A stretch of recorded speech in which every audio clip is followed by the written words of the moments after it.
justificação somente pela fé. E na ordem da salvação, na ordem dos salutes, é o quinto elemento, né? Jacob Karpov,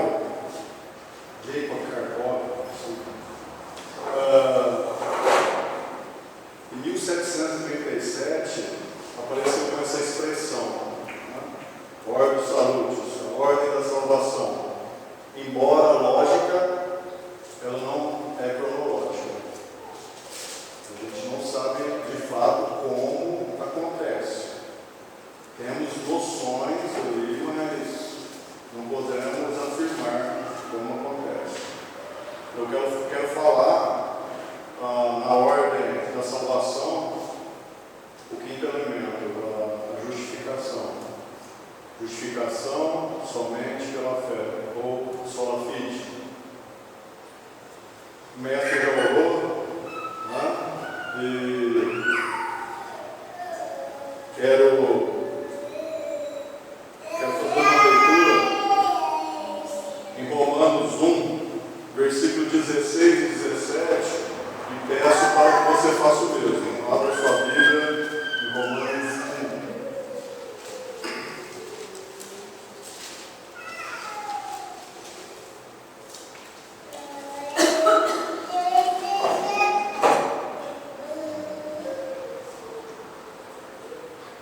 Pois não me envergonho do Evangelho, porque é o poder de Deus para a salvação de todo aquele que crê, primeiro do judeu e também do grego, visto que a justiça de Deus se revela no Evangelho de fé em fé, como está escrito: o justo viverá por fé. Amém.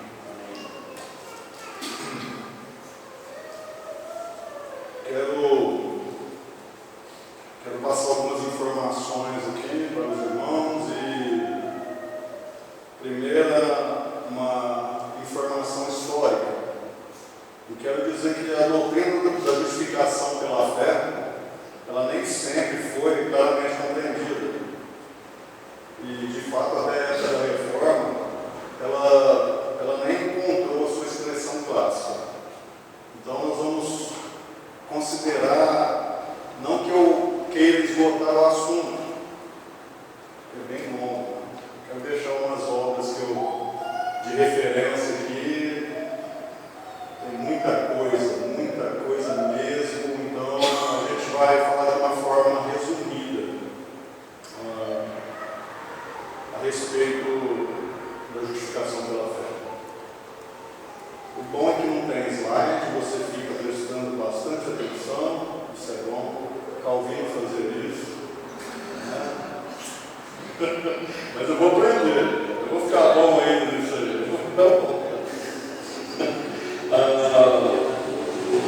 Vamos falar dessa doutrina antes da reforma, né? Essa doutrina de justificação pela fé antes da reforma.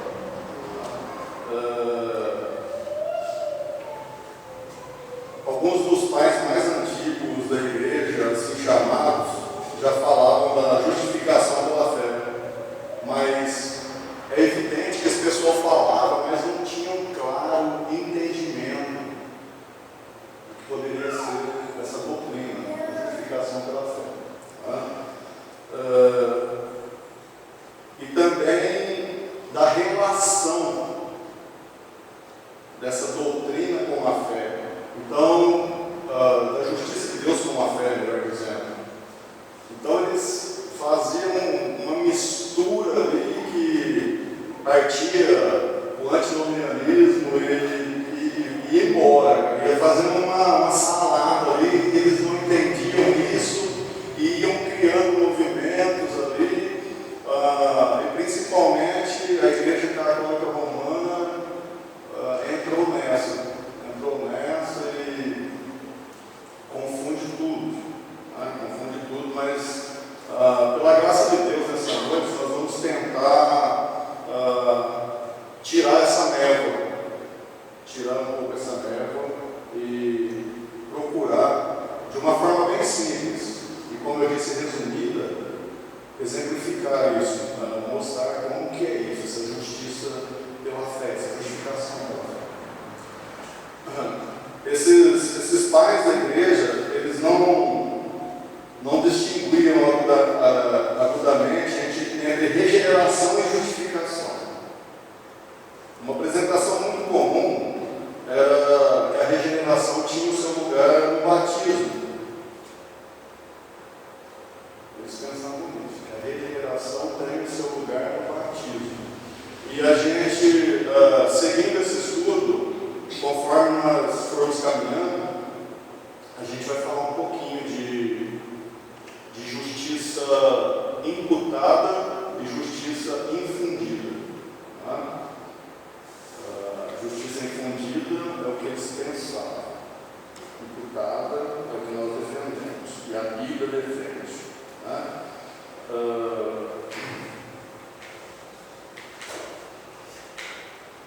Agostinho, por suas declarações isoladas, eu falo Agostinho, chega a melhor isoladas, né? O pessoal gosta de Agostinho, as obras de Agostinho, principalmente as confissões de Agostinho. Muito bom, obra muito boa. Tá? Por suas declarações isoladas e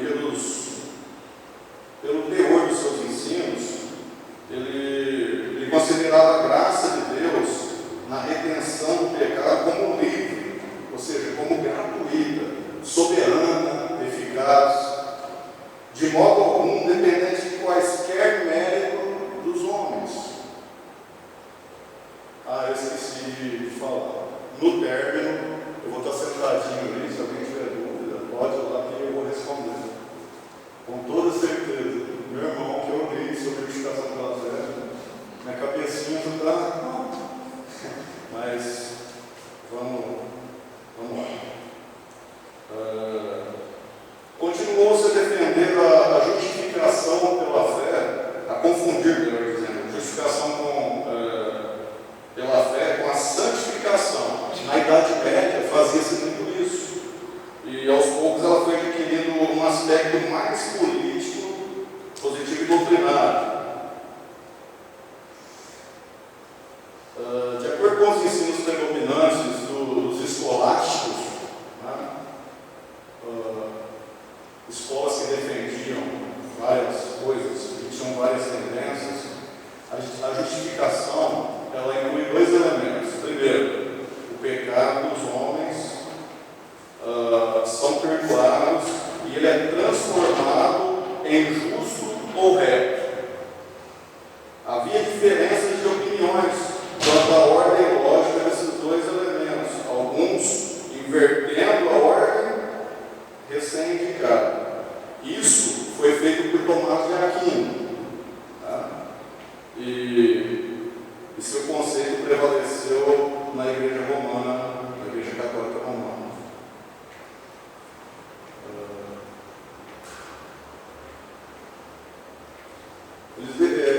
Partindo por esse pressuposto, eles defendiam que a graça é infundida no homem. E por essa graça infusa, ele é tornado justo. E em parte, por base nela, os seus pecados são perdoados. A justiça de Deus é infundida no homem. Ou seja, a justiça de Deus trabalha no homem, o homem passa a ser bom e responde a isso, a essa justiça. E ele passa a ser justificado. Então eles tinham essa noção. Eles tinham essa noção por quê? Porque misturavam, entendiam mal, tinha um conceito errado do que era justificação e santificação. Uma coisa é justificação, essa primeira, ela acontece instantaneamente. Essa segunda, supracitada, ela é progressiva. Ela é progressiva e só vai terminar quando nós morrermos ou quando Jesus vier nos buscar. Se estivermos vivos ou mortos.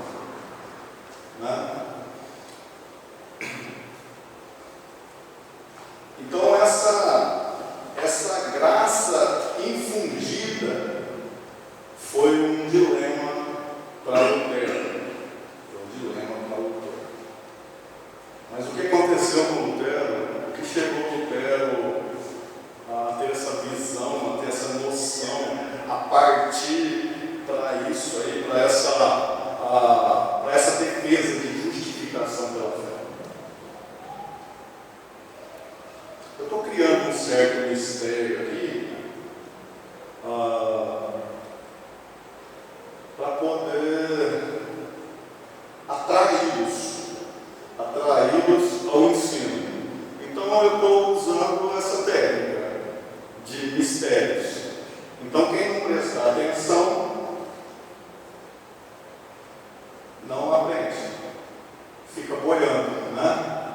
A meninada diz ali, fica boiando, fica aí perdidão. Mas vamos lá.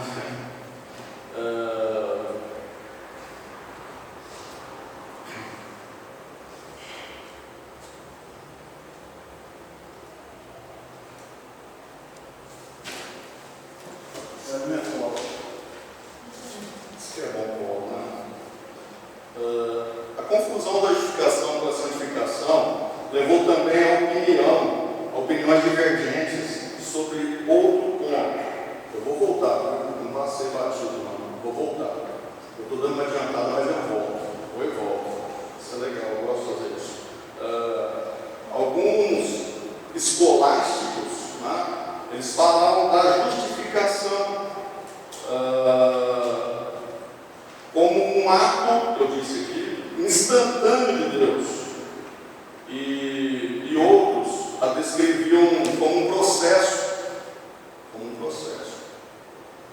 Nos cânones e decretos do Concílio de Trento, nós vemos o seguinte no capítulo 16, e vemos também no cânon, no capítulo 9, está escrito dessa maneira: se alguém disser que somente pela fé o ímpio é justificado, em termos tais que signifique que nada mais se requer para cooperar para a obtenção da graça, da justificação, e que de modo nenhum é necessário que ele seja preparado e ajustado pelos impulsos da sua própria vontade, seja anátema, esteja sob maldição, seja um maldito.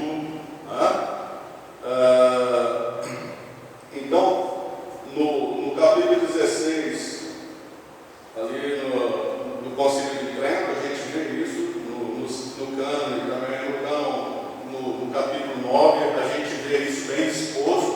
Olha, somente pela fé ninguém acredita nisso, né? Se alguém disser que é somente pela fé, que não precisa de ajuda, o homem não precisa fazer nada para ser justificado, as obras dele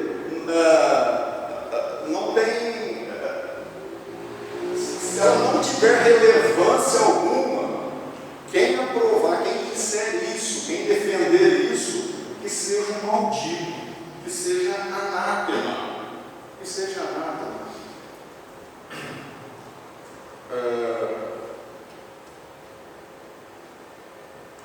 O cânon 24, fala de um aumento da justificação e, portanto, a concebe como um processo.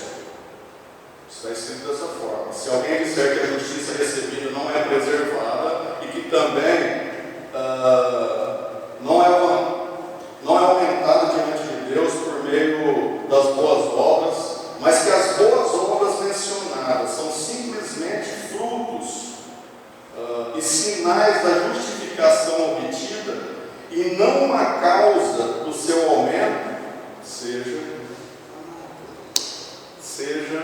anátema. Ou seja, cria nessa coisa de imputação. Olha, Deus imputa sua justiça na vida do pecador, seja ele qual for, seja ele da forma que ele for, independente do que ele cometeu. A justiça de Deus, ela alcança o pecador e começa a transformar o seu ser. Quando essa pessoa se torna uma pessoa melhor, aí ela pode cooperar com essa justificação. Aí ela pode. Porque sem a obra do pecador, essa justiça de Deus não acontece.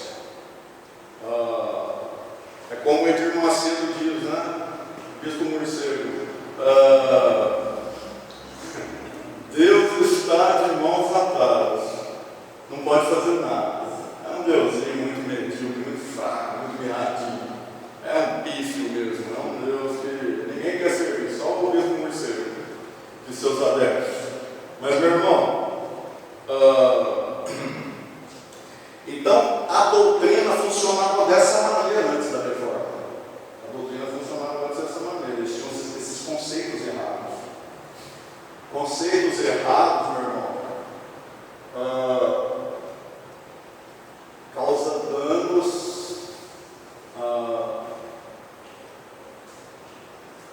causam estragos grandes. Tomar cuidado com isso, porque isso no corpo de Cristo é um câncer. É um câncer. É um câncer. Esses entendimentos errados, né? E sem analisar a Bíblia, que é a nossa única fé de regra. Beleza, até aí, né? Prática não. Prática o pessoal deixa essa segunda parte e pula, né? Essa segunda parte pula, a minha regra de fé. Mas e aí? Leu, compreendeu, está praticando? E a prática? Aonde fica a prática? Pratico, não pratico? Eis a questão. Né? Não sei. Teve um homem que ele entendeu. E foi muito legal o que aconteceu com ele. Esse monge agostiniano chamado Martinho Lutero. Mas Lutero espera, a gente pede licença para Lutero, para esperar um pouquinho aí, a gente vai falar de outra coisa. Doutrina depois da reforma. Falamos de doutrina antes, agora doutrina depois. Depois a gente vai ver como que aconteceu esse depois. Eu acho que tem tempo, né, Isabel? Até meia-noite e 15. A doutrina da justificação foi o grande princípio material da reforma. Com respeito à natureza da justificação, com a santificação, salientando o seu caráter legal e descrevendo como um ato livre da graça de Deus, pelo qual Ele perdoa os nossos pecados e nos aceita como justos aos seus olhos, mas não nos muda interiormente. Guarde isso, deixe bem gravado na sua mente. Não nos muda interiormente. No que interessa a base da justificação, eles rejeitaram a ideia de Roma de que ela está ao menos em parte, na justiça inerente dos regenerados e nas obras, e a substituíram pela doutrina de que o seu fundamento se acha unicamente na justiça imputada, olha aí, da redenção. Agora, com relação ao meio de justificação, eles davam ênfase ao fato de que o homem é justificado gratuitamente pela fé, que recebe e descansa unicamente em Cristo para a salvação. Isso foi depois da reforma. O conceito é totalmente diferente. O conceito mudou muito, bem antagônico, mudou demais. Além disso, os reformadores rejeitaram a doutrina de uma justificação progressiva e afirmaram que ela é instantânea e completa e que não depende para a sua consumação de mais nenhuma satisfação pelo pecado. Então, aprovaram isso. Reformadores mudaram aqueles conceitos que eles tinham, dizendo: olha, não é isso, vocês estão errados, essa névoa precisa sair dos olhos de vocês. É mais difícil, no caso deles aqui, aprender o errado do que o correto. Está mais difícil defender o errado do que o correto. O correto é tão simples, tão bíblico, tão cristocêntrico, tão instrutivo, tão didático, que eles tinham uma noção completamente diferente. Mas reforma é para isso mesmo, né? Para reformar. Só a porta estreita que não passou por reforma. A porta estreita continua estreita, a larga continua larga. Mas aconteceu uma reforma. Então, depois da reforma, tudo que estava fragmentado ficou concreto, se ajustou. Se ajustou. Aí depois a gente vai ver se Lutero foi vitorioso ou não. Mas os princípios fundamentais da reforma eram quais eram os princípios fundamentais que eles defendiam? Os 5 solos. Os 5 solos. Mas vamos ver aqui 3 noções, 3 princípios aqui que englobam os 5 solos.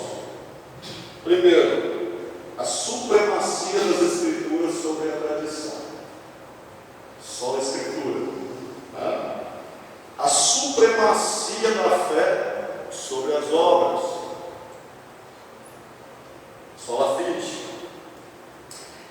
A supremacia do povo sobre o sacerdócio exclusivo.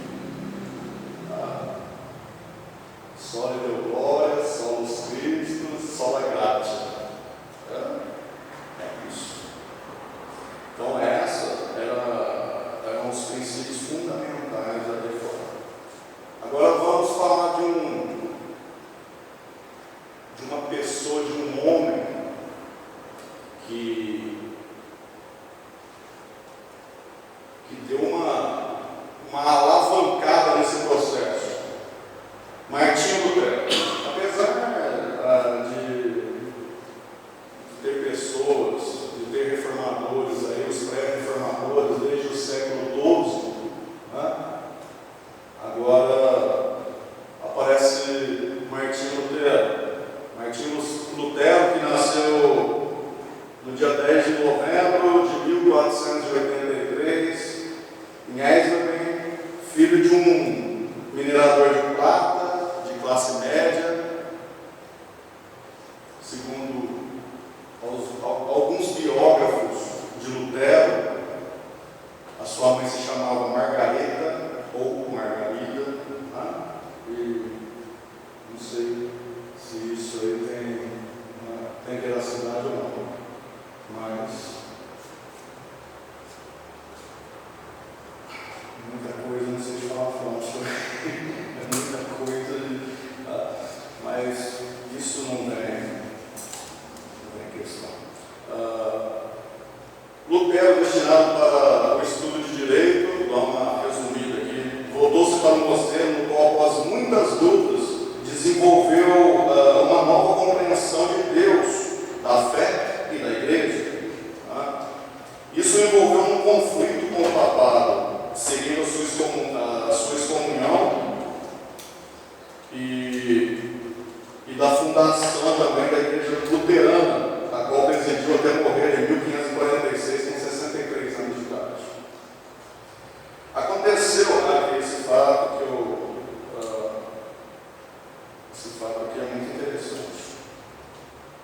Poucos conhecem esse fato.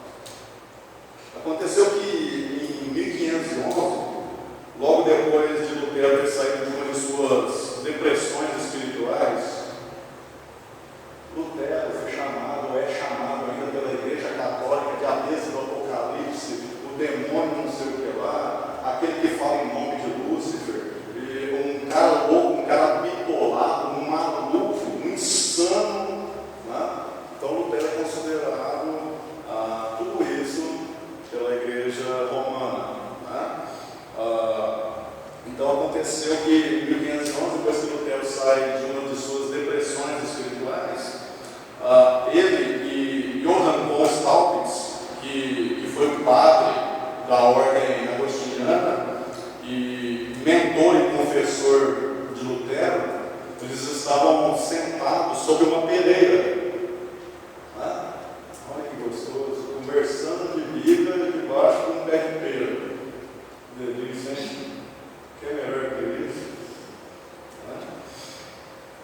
para Lutero foi muito bom essa experiência, foi muito boa essa experiência.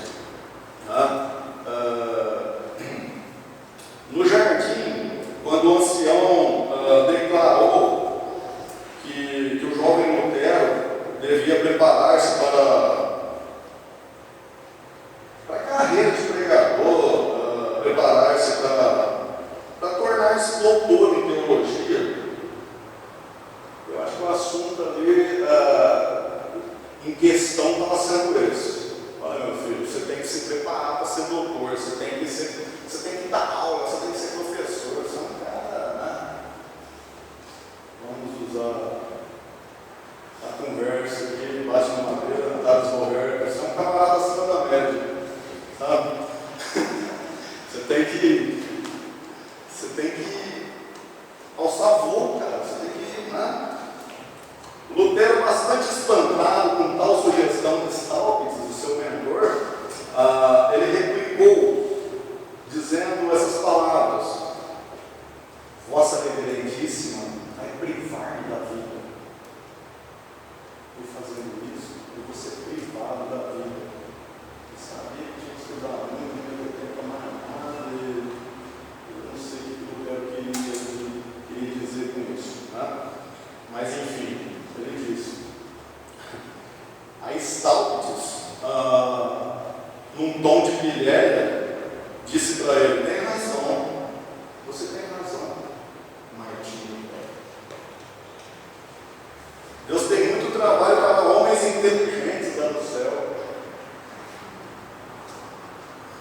Aquilo ali foi um nocaute no Lutero. Um nocaute no Lutero. E, de fato, Lutero já havia completado os 3 graus exigidos para o doutorado, né?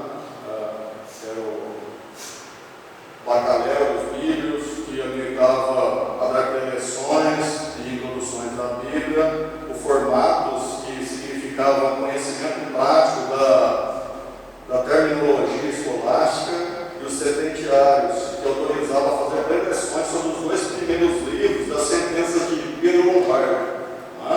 Que era o único compêndio doutrinário que eles tinham ali, que eles tomavam como padrão na Idade Média. Então agora só faltava o doutorado. Pois bem, em 18 de outubro de 1512, o grau foi solenemente conferido a Lutero.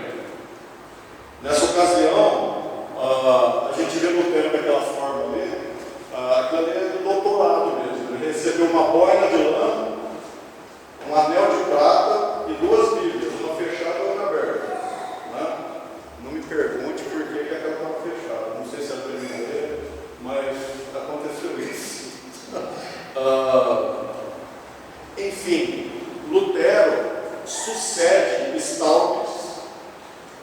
Toma o lugar de Staupitz por sucessão mesmo. Ele ficou ali lecionando. Agora começa um negócio, o estudo nosso ficar um pouquinho apimentado. Agora vai ficar bom. No inverno de 1512, o doutor Lutero começou a preparação dos seus sermões sobre Salmos, né, que foi de 1513 a 1515, sobre Romanos, que foi de 1515 a 1516, comentário de Gálatas ele estava estudando, ele estudou de 1516 a 1517, Hebreus, em 1517, e novamente começou a estudar Salmos, de 1518 a 1519. Mais tarde, no transcorrer dos estudos, ele fez uma observação. E ele usou essas palavras: e eu observei que o papado saltou-se de mim. Que o papado, ele me libertou, ele saiu, ele soltou-se, melhor dizendo, ele soltou-se de mim. Depois de muito estudo, o Espírito de Deus me iluminou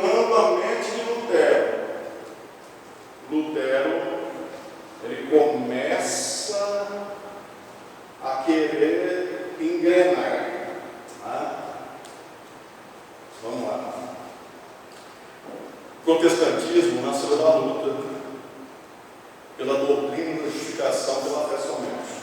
Para Lutero, essa não era simplesmente uma doutrina entre outras, mas o resumo de toda a doutrina cristã.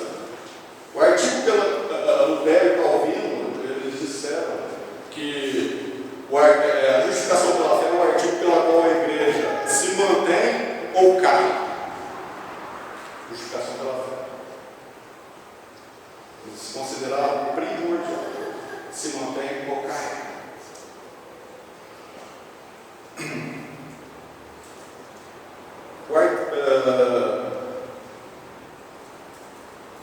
Nos artigos de Smalcald, em 1537,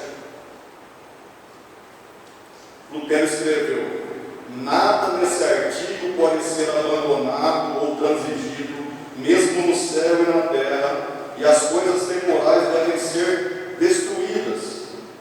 Ao mesmo tempo, ele admitiu que essa doutrina era difícil de ser mantida e que poucas pessoas estavam aptas para ensiná-la corretamente. Essa doutrina da justificação pela fé. Agora vamos lá.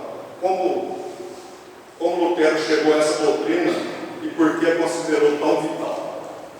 Porque ele a considerou tão vital. Felizmente, Lutero, no finalzinho da sua vida, ele nos deixou uma resposta a essas perguntas.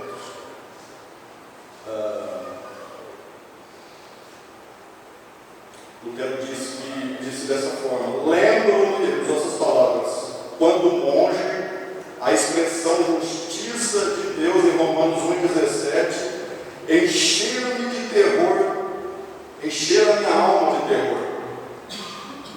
E todas as tentativas de satisfazer a Deus, orações, jejuns, vigílias, boas obras, me deixaram com a consciência totalmente intranquila. O humor de Lutero, ele variava do desespero por todos os seus erros a uma ira fervente em relação a Deus. Já aconteceu isso com você? Já aconteceu isso? Você pensar, parar e pensar: estou fazendo a coisa certa? Aí você vai nos moldes bíblicos, nos moldes da palavra, e você vê que você está fazendo a coisa certa.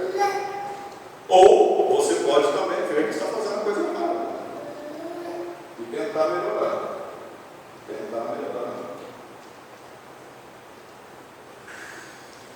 Então, ele tinha esses picos de depressão.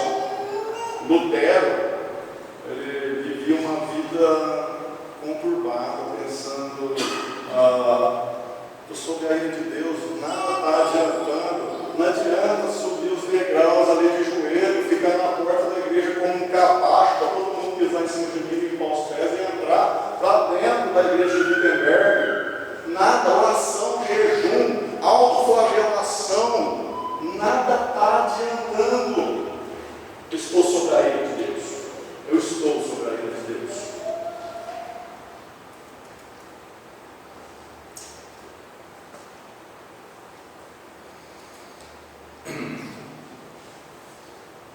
Lutero foi mais adiante. Ele também usou essas palavras: eu não amava, na verdade, eu odiava aquele Deus que punia os pecadores e com um murmurar monstruoso, silencioso, senão blasfemo, enfurecia-me contra Deus. Nunca gostei de Deus, eu tinha ódio de Deus. Deus era tão mau. Deus era monstruoso.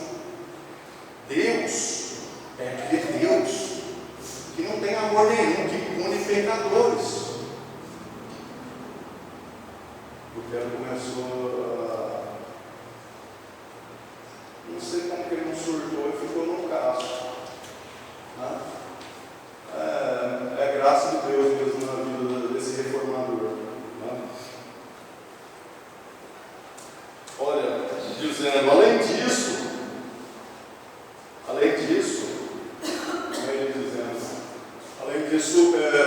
ele detestava Paulo. Ele detestava o apóstolo Paulo. Ele criticava persistentemente Paulo. Aí ele disse que meditando durante a noite lá na torre de Wittenberg, né? Em seu estudo, até que ele começou a entender que a justiça de Deus significava aquela justiça pela qual o homem justo ele vive com Deus, ele vive mediante o dom de Deus, isso é, pela fé. E isso significa a justiça de Deus é revelada pelo Evangelho, uma justiça passiva com o qual Deus misericordioso nos justifica pela fé, como está escrito em Romanos 1:17, o justo viverá por fé. Aí ele descobriu, estudando na torre, ele viu isso e descobriu, eureka, descobri, graças a Deus está me libertando do cativeiro. Depois eu tenho um livrinho lá sobre o cativeiro babilônico, a gente vai dar umas dicas aqui no finalzinho. Meu irmão, meus irmãos, nós vamos falar, eu falei que eu ia falar alguma coisinha, e eu não posso deixar de falar disso, porque é de extrema importância, que não é justiça infundida, mas justiça imputada. Eu vou falar disso, não esqueci. Mas eu quero falar do significado de fé e do significado de justificação, e juntar os dois e mostrar como é a forma certa, como a Igreja Católica pensa e como eles nos veem. Eles pensam que nós defendemos. Qual é o conceito deles? Eu quero fazer tudo isso, acho que em 15 minutos. Vai ser difícil, mas acho que vai dar certo. Quero falar de alguns elementos da fé e eu acho que isso aqui nos ajuda muito. O primeiro, melhor dizendo, o primeiro elemento da fé é um elemento chamado, é um elemento intelectual, em latim chamado notitia, ou conhecimento. O que significa isso? É que a fé é uma atividade do homem como um todo, e não de alguma parte dele. Além disso, no exercício da fé, a alma funciona através de suas faculdades comuns e não de alguma parte dele. Consiste em reconhecimento positivo da verdade, em que o homem aceita como verdadeiro tudo que Deus diz na sua palavra. Então esse é o primeiro elemento da fé. É você ter o conhecimento. A fé vem pelo ouvir, e o ouvir pela palavra de Cristo. Primeiro elemento da fé é conhecimento. É você ouvir a notícia, lembra? A notícia. Então fica legal. É um meio de não esquecer. Você tem o conhecimento e você abraça aquilo ali. Você defende com unhas e dentes. Você sabe que essa é a palavra de Deus. Que essa é a verdadeira palavra de Deus. Segundo elemento, é um elemento emocional, chamado assensos ou assentimento. O que vem a ser assentimento? Quando alguém abraça Cristo pela fé, tem uma profunda profunda convicção de veracidade e da realidade do objeto da fé, sem que ele preencha uma importante necessidade da sua vida e tem consciência de um absorvente interesse por ele. O assentimento é você notar, é você ter uma profunda convicção também, por ser emocional, você sente dentro de você, eu creio nisso, faz tempo que eu me rendi a Cristo, mas não lembro muito bem como que foi, mas foi uma experiência muito boa. Foi uma experiência muito boa. Você tem que te colocar numa jaula, né? Você fica louco, você quer espalhar notícia, você quer que todos se convertam. É o primeiro amor, Esse primeiro amor aí que a gente não pode perder, irmão. Então isso aí é quando a gente aceita com veracidade mesmo, e abraça e tem a consciência e absorve isso em nossa vida. Terceiro elemento é um elemento volitivo, fidúcia, que significa confiança. Este é o elemento culminante da fé. Alguns teólogos ousam dizer que o diabo ele tem os dois primeiros, mas não tem o terceiro. Né? Então é intelectual, a notícia, né? Ele tem o ascensus, que é emocional, mas ele não tem a fidúcia. Ele crê, mas não obedece. Ele ouviu, sabe que abraça, mas não obedece. Né? Tem um versículo na Bíblia, não estou lembrado onde é, que o diabo crê e estremece. Né? É isso, é Tiago, né? Ele crê e estremece, mas não tem compromisso nenhum. Então, esse é o elemento culminante da fé, a fidúcia. Né? A fé não é apenas questão de intelecto, nem de intelecto e sentimentos combinados. Também é questão de vontade, determinando a direção de alma, a direção da alma que parte ao seu objetivo, né? E dele se apropria.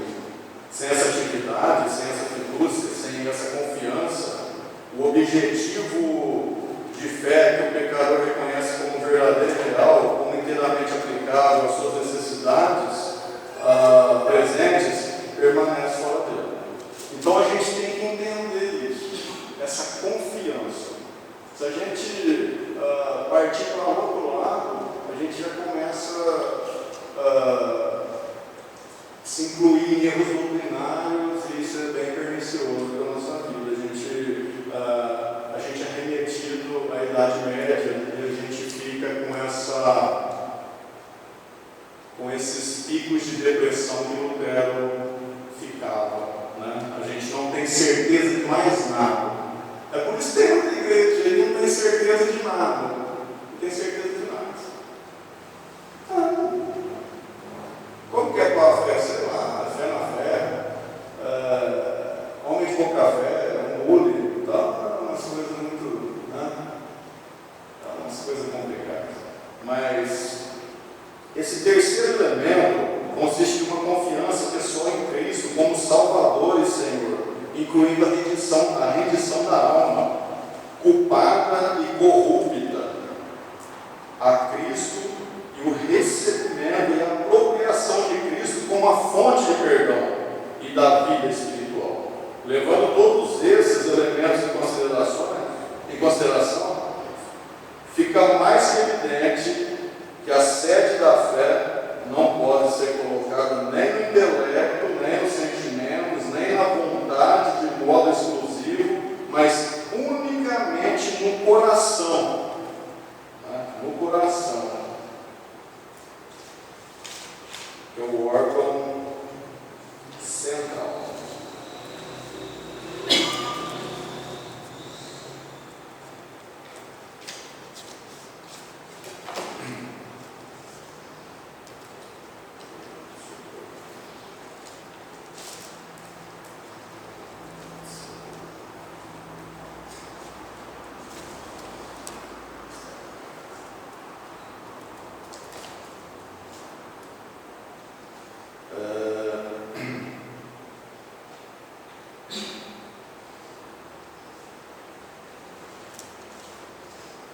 Então, falando um pouquinho de fé, falei de fé infundida, que isso não tem base bíblica, mas eu quero falar um pouquinho de fé imputada, fé atribuída, fé no sacrifício de Cristo, na sua morte e ressurreição, fé no senhorio de Cristo, fé não apenas eu pensar alguma coisa, como a gente viu aqui, não é intelecto, não é emoção, não é nada disso. Não é nada disso. Apesar que trabalha no intelecto, na emoção, mas assim, é uma confiança que parte do coração. É uma confiança que parte do coração. Essa fé, ela é atribuída pelos méritos de Cristo e não pelos nossos méritos, porque nós não temos méritos nenhum, não temos méritos nenhum. E quando essa justificação pela fé, ela é atribuída, acontece um processo forense, um processo judicial. O pessoal da Idade Média também não concordava com isso, que era um processo judicial, uma forma judicial de acontecer. Mas os reformadores e a Bíblia nos dá plena certeza que é isso mesmo. É Cristo justificando, é Deus justificando somente pela graça, somente pela fé em Cristo. Isso é justificação. Ele nos justifica, dizendo assim: olha, essa pessoa não tem mérito nenhuma. Os juízes, eles dão uma sentença assim: é culpado, é inocente, é inocente. Mas esse processo de justificação pela fé, um ato forense, um termo forense, acontece dessa forma. O juiz diz assim: o culpado é inocente. Mas espera aí, uma atribuição de Deus não é justiça? E como que Deus faz isso? E como que essa justiça acontece? Declarando o culpado inocente? Uma coisa para se pensar, né? Uma coisa para se pensar. Muitos pensam que Deus é injusto fazendo isso. Nem o ser humano faz isso, agora Deus faz. Deus faz. Eles pensavam na Idade Média que era um processo cirúrgico, um termo cirúrgico e não um termo forense. É aquele negócio, a pessoa está com câncer, o pecado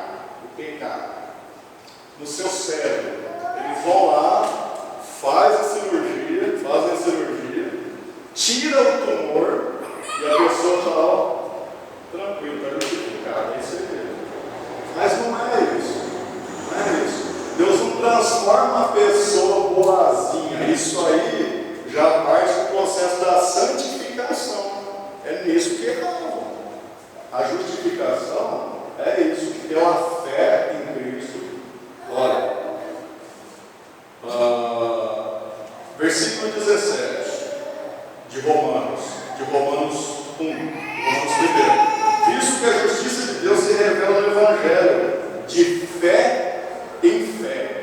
Não está falando nada de obras, é fé em fé. Então não é nada meritório, não merece nada. A condenação é eterna. Mas isso faz parte da justiça de Deus.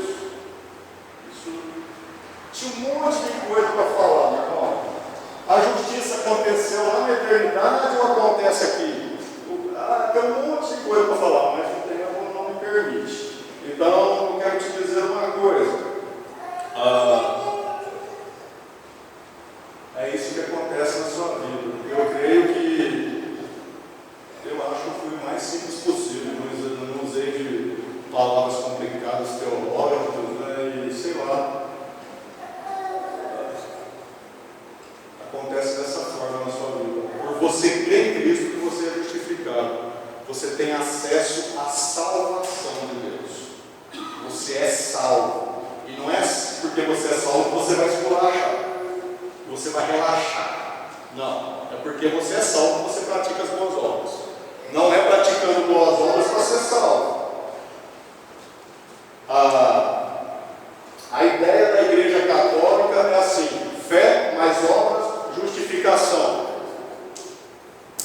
Fé mais obras, justificação.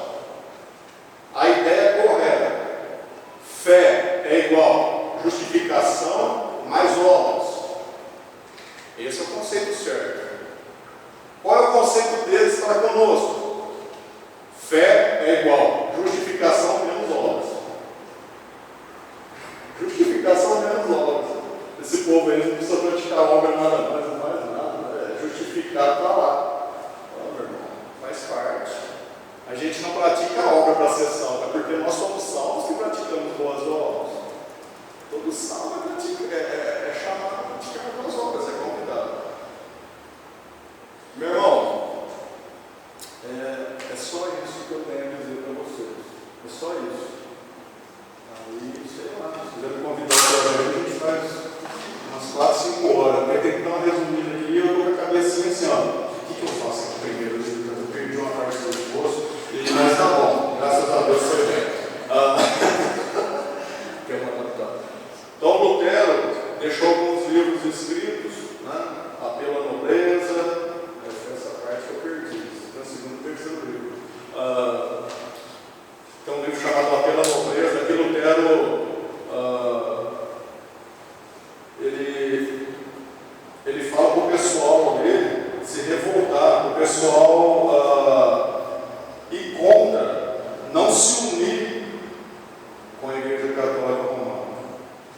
Cativeiro Babilônico, a terceira obra de Lutero, afirma que a igreja estava vivendo num cativeiro, assim como o povo de Israel esteve na Babilônia escravizado. Só isso. Agora eu quero te falar uma coisa. Obras, vou passar umas obras. John Murray, redenção, consumação aplicada, teologia de Rod, teologia de Berkhoff, teologia de Tillich, sistemática, física reformada, teologia dos reformadores, George Timothy, Bíblia de Estudo de Genebra, não pode esquecer, Bíblia Sagrada, novos e tal, e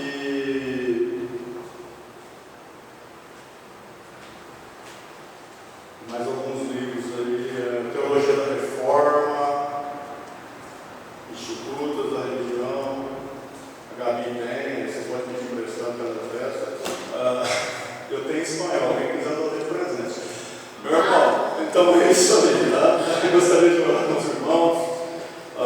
Senhor, muito obrigado por esses momentos que passamos aqui aprendendo sobre justificação pela fé. Muito obrigado, Senhor. Não sei se é isso que eles esperavam, mas foi isso que deu para falar aqui nessa noite. E, Senhor, se eu errei alguma coisa, Senhor, venha me perdoar. Deus, muito obrigado por cada um aqui, por aqueles que não vieram. Muito obrigado, Senhor, porque o Senhor está nos conduzindo. Muito obrigado por cada vida, por essa igreja aqui, Senhor. Abençoa a vida do pastor, de cada membro, de cada departamento, nos leve em paz para os nossos lares. Nós oramos em nome de Jesus, te agradecemos. Amém. Amém.